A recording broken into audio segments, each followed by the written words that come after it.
Hello குட்டீஸ், எல்லாரும் நல்லா இருக்கிறீங்களா? இன்னைக்கு நாம ஒரு ஆப்ஜெக்ட் லெசன் பார்க்க போறோம்.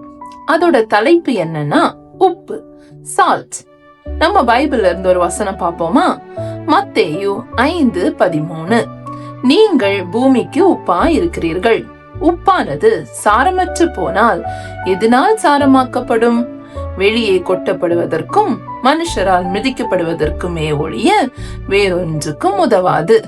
ஏசப்பா நம்மள பார்த்து நீங்க பூமிக்கு உப்புன்னு சொல்றாங்க. ஏன் அப்படி சொல்றாங்க அப்படின்னா, உப்புக்கு அந்த சாரம் இருந்தது அப்படின்னா அந்த உப்பு உபயோகம் உள்ள ஒரு பொருளா கருதப்படும்.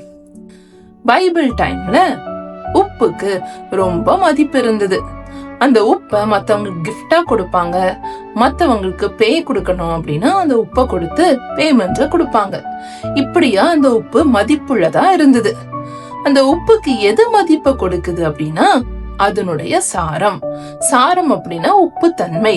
அந்த உப்பு தன்மை அதுல இல்ல அப்படின்னா அந்த உப்பு ஒரு பிரயோஜனம் இல்லாம மிதிக்கப்பட்டு உதவாம போகும்.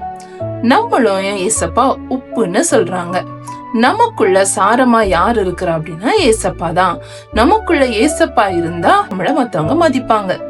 ஆனா நமக்குள்ள ஏசப்பா இல்லைன்னா நம்மளும் சாரமற்ற அந்த உப்பை போலதான் இருப்போம். சரி, இப்ப சாரமுள்ள உப்பு எப்படி பிரயோஜனம் உள்ளதா இருக்குதுன்னு பாக்கலாமா? உப்பை எதுக்கு பயன்படுத்துவாங்க அப்படின்னா ஒரு உணவுடைய டேஸ்ட கொடுக்கறதே அந்த உப்பு. நம்ம தமிழ்ல ஒரு பழமொழி பார்த்திருக்கிறோம், உப்பில்லா பண்டம் குப்பையிலே. உப்பு இல்லைன்னா எதை உணவையும் சாப்பிடவே முடியாது. உப்பு தான் ஒரு உணவோடைய பிளேவரை, டேஸ்ட இன்க்ரீஸ் பண்ணி கொடுக்கும். அது எதுக்கு நம்மள உப்புன்னு ஏசப்பா சொல்றாங்க அப்படின்னு சொல்லிதான் இப்போ இந்த ஆப்ஜெக்ட் லெசன்ல பார்க்க போறோம். என்கிட்ட இங்க 2 ஜார் இருக்குது. இந்த ஜார்ல இருக்கிற தண்ணி எதை குறிக்குது அப்படின்னா உலகத்துல இருக்கிற ஜனங்களை குறிக்குது. இப்போ உங்களுக்கு ஒரு ஃப்ரெண்ட் இருக்காங்கன்னு வச்சுக்கோங்க. இந்த முட்டை தான் அந்த ஃப்ரெண்ட குறிக்குது. அந்த ஃப்ரெண்டு எவ்வளோ படிச்சாலும் முயற்சி செய்தாலும் அவங்களால நல்ல மார்க்கே பரீட்சையில எடுக்க முடியல. அவங்க தோல்வியே சந்திச்சு கொண்டே இருக்கிறாங்கன்னு வச்சுக்கோங்க. அப்போ உலகத்துல இருக்கிற எல்லாரும் அவங்களை கேலி பண்றாங்க, அவங்கள காயப்படுத்துற வார்த்தைய சொல்றாங்க, அவங்கள குற்றம் சொல்றாங்க. அப்படின்னா உங்க ஃப்ரெண்டு ரொம்ப சோர்ந்து போயிருவாங்க. இந்த காயப்படுத்துகிற வார்த்தைங்க, குற்றப்படுத்துற வார்த்தைங்க, அவங்கள கேலி பண்ணுகிற வார்த்தைங்க உங்க ஃப்ரெண்ட ரொம்ப சோர்வுக்குள்ள தள்ளுது. இப்போ அந்த வார்த்தை மத்தியில இருக்கும் போது உங்க ஃப்ரெண்டோட நிலைமை எப்படி ஆகுதுன்னு பாக்கலாமா? அந்த வார்த்தைகள் எல்லாம் அவங்க ஃப்ரெண்ட அப்படியே கீழே தள்ளிடுது. அவங்க சோர்ந்து போய் ஒன்னும் பண்ண முடியாம அப்படியே முடங்கி கீழே போயிடுறாங்க. இதே இது ஏசப்பா நம்மளை பார்த்து சொல்றாங்க, நீங்க பூமிக்கு உப்பா இருங்க அப்படின்னு சொல்றாங்க. இப்ப என்கிட்ட கொஞ்சம் உப்பு இருக்குது.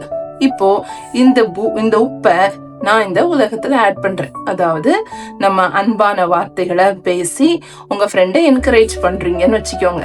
நீங்க ஏசப்பாவோட அன்பை காமிக்கிறீங்கன்னு வச்சுக்கோங்க. நீ உன்னால முடியும் அப்படின்னு சொல்றீங்கன்னு வச்சுக்கோங்க. இப்படி அவங்க கிட்ட நீங்க நல்ல வார்த்தைகளை சொல்லி அவங்களுக்காக ஜெபம் பண்றீங்க அப்படின்னா நீங்க அவங்களுடைய வாழ்க்கையில என்னமா மாறுறீங்க அப்படின்னா நீங்க டேஸ்ட் ஆட் பண்றவங்களா இருக்கிறீங்க. இப்போ இந்த தண்ணியில நான் இந்த உப்பு, அதாவது உங்களுடைய ஏசப்பாவுடைய அன்பை நான் இதுல ஆட் பண்ணி காமிக்கிறேன் உங்களுக்கு. இப்போ உங்க ஃப்ரெண்ட நம்ம இந்த என்கரேஜிங் வார்த்தைகள், நீங்க அவங்களுக்கு ப்ரேயர் பண்ணது, இதனால உங்க ஃப்ரெண்டோட லைஃப் என்ன ஆகுதுன்னு பாப்போமா? இப்ப கீழே இருந்த உங்களுடைய ஃப்ரெண்டுடைய வாழ்க்கை இப்ப உங்களுடைய கைண்ட் வார்த்தைனால, உங்களுடைய என்கரேஜிங் வேர்ட்ஸ்னால, உங்களுடைய ஜபங்கள்னால அவங்க வாழ்க்கை அப்படியே லிஃப்ட் அப் ஆகி மேல வந்திருக்குது. உங்க கீழே தள்ளப்பட்ட அவங்க இப்போ அவங்களால எழும்பி அவங்களுடைய பழைய நிலைமைக்கு சந்தோஷமா வர முடிந்தது. அதுக்கு காரணம் உப்பாகிய உங்களுடைய வார்த்தைகள் தான்.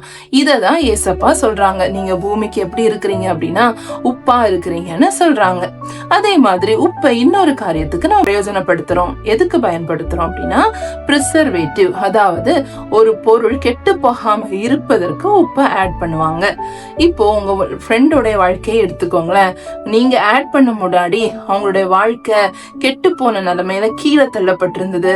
ஆனா அவங்களுடைய லைஃப்ல பாகிய உங்களை ஆட் பண்ணும் பொழுது அவங்களுடைய லைஃப் கெட்டு போகாம திரும்பியும் அவங்களால நல்ல நிலைமைக்கு, சேஃபான நிலைமைக்கு கொண்டு வரப்படுது. இதுதான் உப்புடைய தன்மை. ஏசப்பா நம்மளை இப்படிதான் இருக்க சொல்றாங்க. நம்மளுடைய வார்த்தைங்க, நம்மளுடைய நடக்கை, இது ஏசப்பாவை காண்பிக்கிற ஒரு வாழ்க்கையா இருக்கணும்னு ஏசப்பா நம்ம கிட்ட எதிர்பார்க்கிறாங்க. இததான் ஏசப்பா அந்த வசனத்துல சொல்லி இருக்கிறாங்க. சரி, இன்னொரு வாட்டி நம்ம வசனத்தை பார்ப்போமா? மத்தேயு 5:13, நீங்கள் பூமிக்கு உப்பா இருக்கிறீர்கள். உப்பானது சாரமற்று போனால் எதினால் சாரமாக்கப்படும்? வெளியே கொட்டப்படுவதற்கும் மனுஷரால் மிதிக்கப்படுவதற்குமே ஒழிய வேறொன்றுக்கும் உதவாது. சரி குட்டீஸ், உங்களுக்கு இந்த ஆப்ஜெக்ட் லெசன் யூஸ்ஃபுல்லா இருந்துச்சுன்னு நம்புறேன். இன்னொரு ஆப்ஜெக்ட் லெசன்ல உங்களை சந்திக்கிறேன். பை. God bless you.